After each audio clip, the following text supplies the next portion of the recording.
Hey, everybody. Welcome to the Soul Rehab Project. This is Sarah Saxby, and this is the podcast where we talk about truth because everything in our life has been a lie. In today's episode, I would like to talk about the possibility of us being wrong about what God is, what we have been told. Because I have experienced in my life a very clear-cut narcissistic relationship. And it is one of the things that I always knew afterwards that I had to go through it because it painted such a picture for me. And I didn't know why at the time or even after.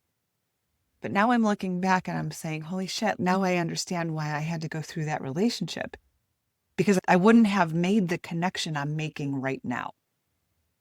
So is it possible that what we have been taught and what we have always believed is God? Is it possible that we were wrong?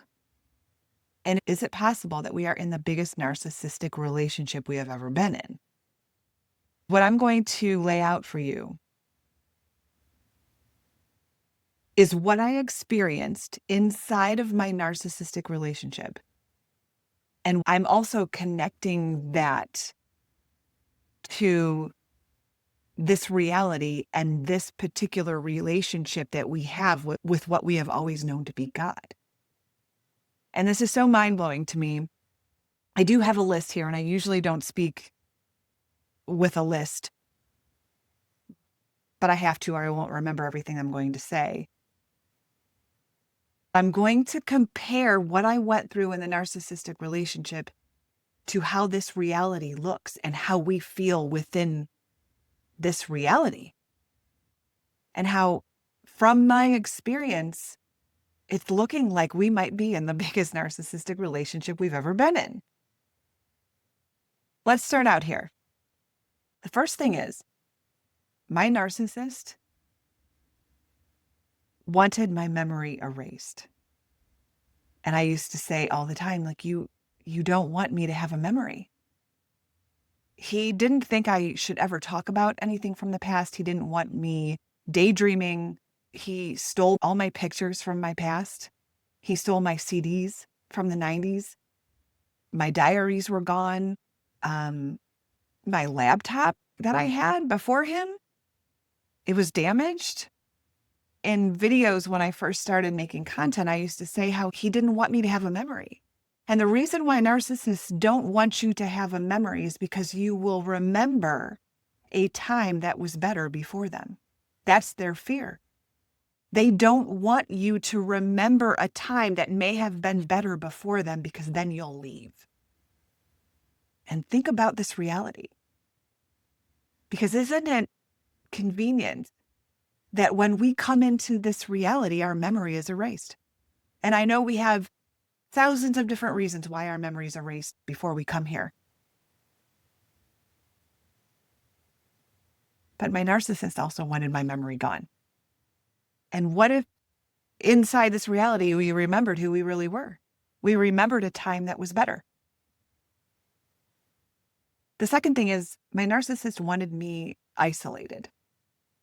He didn't want me talking to family members, friends, unless he was around to monitor the situation. But it was better that I just didn't have anybody around me. It was more comfortable for him. And think about what that looks like in our world. From what we have been told, we used to live in communities and villages and depended on one another for survival, to raise our children, to educate our children, to learn. And it's not like that anymore. Somehow we've gotten to a place where we all live in these boxes and everyone is siloed. We're very much separated from people compared to what it used to be. The third thing is that my narcissist didn't want me to think independently. If I started thinking for myself, I could leave him. That was a concern of his that I started thinking. So what he would do is make sure that I was constantly being bombarded. I couldn't have a quiet thought. He didn't want me meditating. He didn't want me spending time alone. He wanted to fill that space.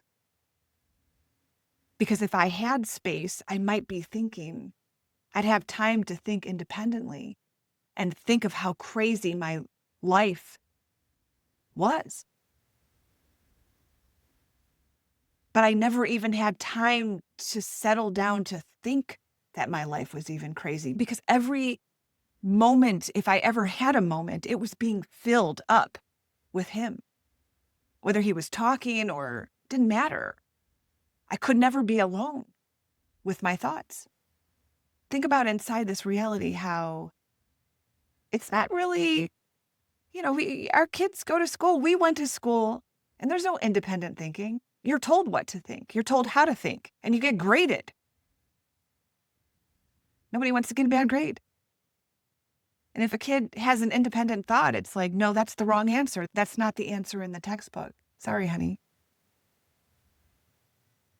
Independent thinking is not rewarded in this reality. You have to have the same answers as everyone else. The next thing, it goes along with that, the fourth thing, it's confusion. As long as I was confused, my narcissist kept me confused because when I couldn't get my thoughts straight, I was in a better place for him. So think about in this reality how we're being thrown so much information. It's a constant state of being fed information, and the majority of it isn't even real. It's fake. But we don't even know what to think anymore. You watch the news, you scroll on social media, and there's always a new thing to fight about, to argue about, to be confused about, to be fearful of. We're confused. We have no freaking idea what's going on. That's what my narcissist did to me. I didn't even know what the hell was going on. I was too confused. The next thing, number 5, is he always wanted me to be exhausted. Always. I could never just be sitting, right? If he was looking at me, I'd feel like I need to be cleaning something or be constructive or doing something for him. He was constantly yelling, like to fill the space, he would yell at me. And I was so exhausted. Think about that. If I'm too exhausted, I'm not going to leave. What am I going to do? I'm too tired to leave. And think about how that is in our reality. We're working all day. We have kids that we're running all over the place. We have spouses. We have events that we have planned. We're running errands. We're scrolling. We're exhausted. I'm not sure that there's a person I know that isn't exhausted. And when we're exhausted, we won't fight back.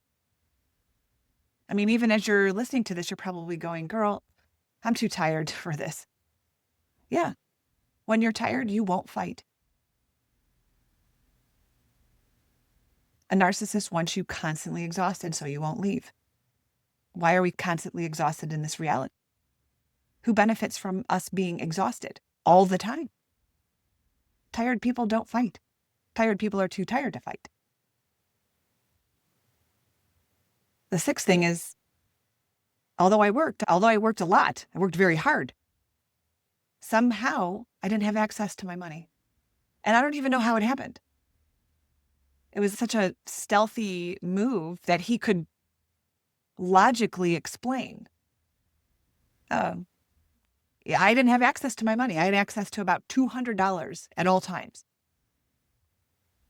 Because he said, well, when the money comes in, I move it to this account over here because that's where I pay bills. You don't have to worry about that. I pay the bills. I didn't have access to it. How could I leave? I worked, but I didn't have access to my money. Let's look at this reality. What's happening? Not only are people financially struggling and are exhausted from working so much, and things are getting more costly, people are struggling. But in addition to that, are we losing access to our money? That's what it sounds like. When you don't have access, when your money is controlled, you can't go anywhere. What are you going to do? People that have access to money have a little bit of freedom. The less access we have, the less freedom we will have. And the last thing is surveillance. My narcissist literally surveilled me. I would like to say from morning till night, but it was even when I was sleeping. He made sure that I was monitored even while I was sleeping.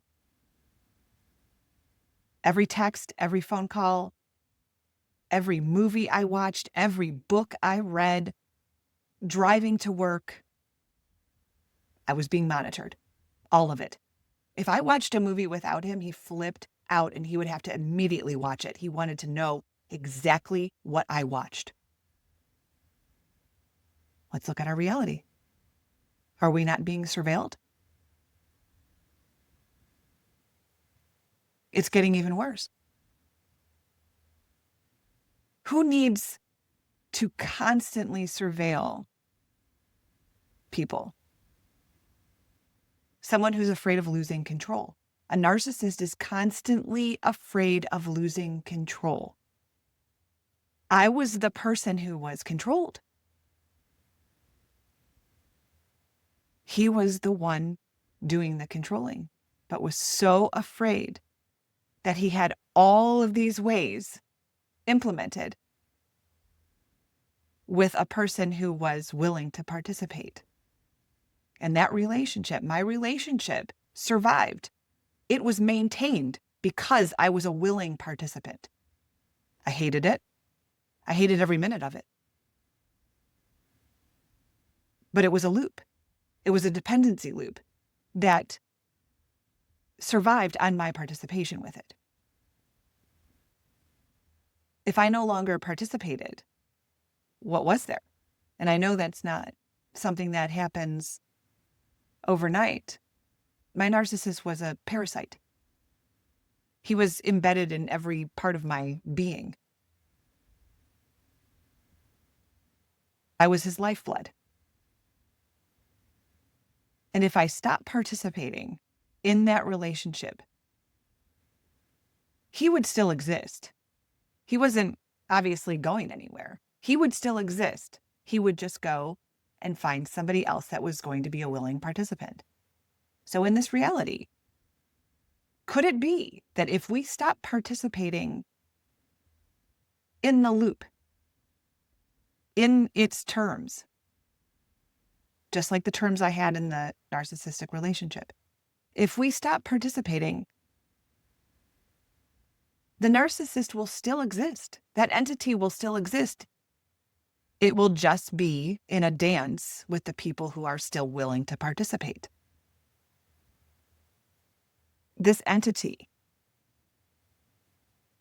will still exist, but it won't have control over us.